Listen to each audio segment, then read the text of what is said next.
अस्सलाम वालेकुम। अब मौजूद जी सिंध उम्मीद है तव्हीं सब खुश हूंदा। साथी उमरकोट शहर में मौजूद आहियूं साईं जुमन दरपदर सां गॾु। सिंध जो मशहूर ऐं मज़ामती किरदारु आहे जंहिंजी मशहूर शाइरी तव्हां ॿुधी हूंदी, त कोशिशि कंदासीं त थोरे मिक़दार में सुणे था कचहरी बि करियूं ऐं तव्हां सिंधवासियुनि नौजवाननि पोरियत वतन दोस्त सियासत कंदड़ माण्हुनि लाइ पंहिंजे जुमिलनि जी सियासत बाबति ऐं पंहिंजी शाइरी बाबति ॻाल्हि ॿोल वंडण लाइ बग़ैर कंहिं सवाल जे सुणे खे गुज़ारिश हूंदी त दुनिया जा जेके बि सञामंद माण्हू पोरियत नौजवान शागिर्द उस्ताद असां सां गॾु आहिनि हेॾे आहिनि या ॿुधंदा आहिनि, उन्हनि लाइ तव्हांजो पैगाम शाइरी समेत कहिड़ो हूंदो जेको तव्हां सां वंड करियो? हिकिड़ी पहिरीं त असांखे इहा ॻाल्हि यादि रखणु घुरिजे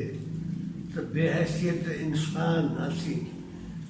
ऐं हिन काइनात में तख़लीक़ थिया आहियूं। उमेद हिकिड़ो एॾो वॾो मौज़ू आहे त असांखे हर हाल में उमेद खे हथ मां छॾणु न घुरिजे। ऐं उमेद ई माण्हू खे हिमत ॾियारींदी आहे न। त गुन अयाल चयो आहे जे हाव न हारी कोई हारल ॾींहं बुखारे वेंदासीं, छो पेर पसारे वेठो हा उस डूंगर डारे वेंदासीं। तमामु एतिरा तारीख़ ॾुखिया ॾींहं क़ौमुनि मुल्कनि ऐं माण्हुनि ते आया, पर माण्हुनि हिमत सां सचपच त उन्हनि खे मोह ॾिनो आहे। ऐं तारीख़ पूरी शायदि आहे त माण्हू जॾहिं जॾहिं बि आहे त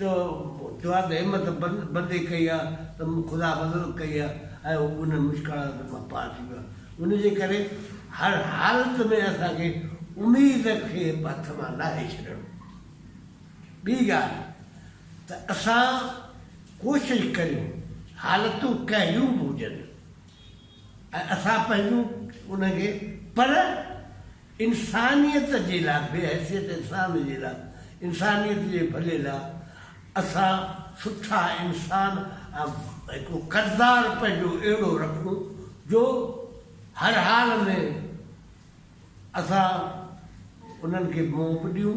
ऐं उन्हनि खे सेवा करियूं ऐं माण्हुनि खे हौसलो ॾियूं, माण्हुनि खे इन्हनि मायूसियुनि गुमराहियुनि मां कढूं, माण्हुनि खे माना इहो ॾियो त जॾहिं चंड ताईं यूरोप पहुची सघे थो त सिंध छो कोन थी पहुची सघे। जेकॾहिं मीज़ाइल मोतबार बीमार आहे ऐं अदम तशद्दुद जो काहिल माण्हू ई आहे, पर चवां थो न दुनिया हे ठाहे सघे थी त असीं छो कोन था ठाहे सघूं? बिल्कुलु करे सघूं था, पर शर्त इहो आहे त असांखे तइलीम जे मैदान में, कारोबार जे मैदान में, सकाफ़त जे मैदान में, ॿोली जे मैदान में असांखे पंहिंजे मुल्क जो पंहिंजे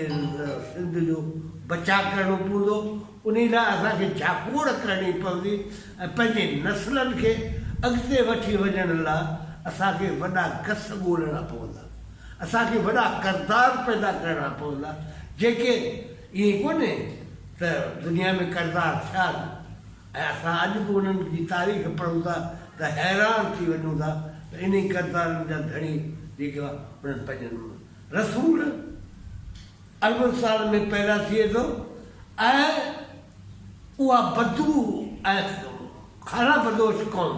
खे जॾहिं पैगाम ॾिए थो त उहा उथी पवे थी ऐं किसरा जेके शयूं आहिनि उन्हनि सभिनी खे बि फतेह करे थी। पर उन्हनि वटि किरदार जी ज़रूरत, उन किरदार सां कई, उन तलवार सां कोन कई, उन्हनि किरदार सां कई। उनजे करे असांखे पंहिंजे किरदार सां जाचणो पवंदो। ॾुखे वेद में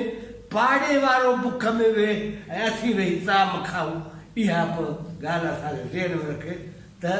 इहो असांजो उसूल आहे जेको पाड़ेसरीअ जो ख़्यालु रखिणो पवंदो।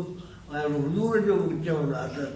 पंहिंजो जेके पाड़ेसरी आहिनि उन्हनि जा हक़ पहिरीं आहिनि। हिते मज़हब जो सुवाल कोन थो अचे त पाड़े में रुॻो मुस्लमान वेठो हुजे हुनखे खारायूं ऐं ॿियो खे न खारायूं, इहा ॻाल्हि न आहे। असांखे उन्हनि सभिनी सां गॾु खे भेड़ो वठी हलणो पवंदो ऐं उन सां हलणो पवंदो। वॾी ॻाल्हि आहे त लालच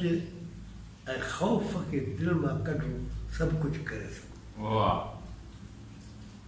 हाणे बाक़ी उहे शाइरी राति वारी ॿुधाई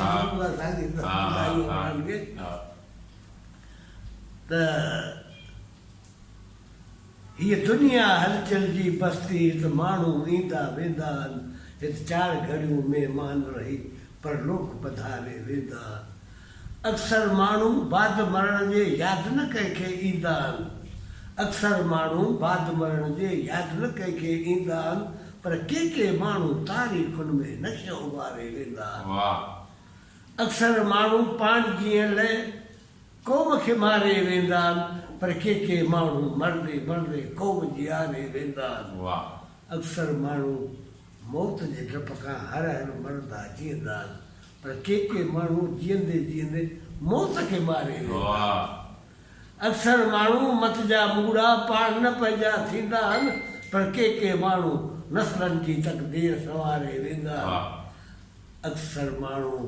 मस्ताननि ते कूड़ी फतवा ॾींदा आहिनि पर के माण्हू अन्न लाइ कजे तंद तवारे वेंदा आहिनि अक्सर माण्हू उहिदे ख़ातिर पाण विसारे वेंदा आहिनि पर के माण्हू दर बदर थी वक़्तु गुज़ारे वाह वक़्तु गुज़री वेंदो आहे छो सम्झ ऐं ॿियो अर्ज़ु आहे हीअ आज़ादु सभु माण्हू त वासी ऐं इंसानु सचुपचु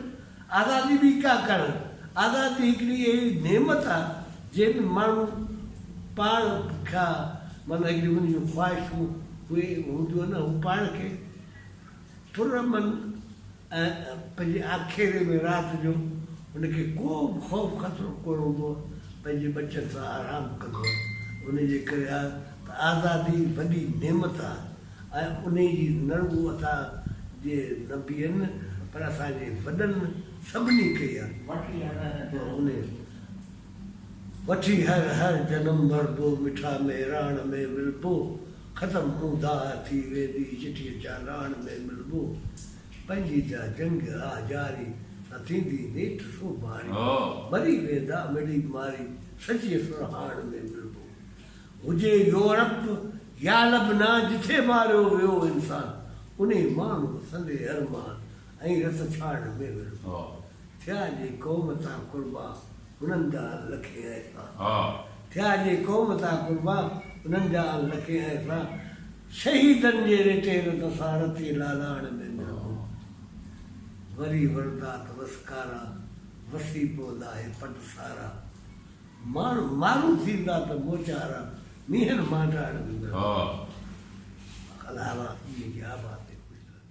हक़ मौजूद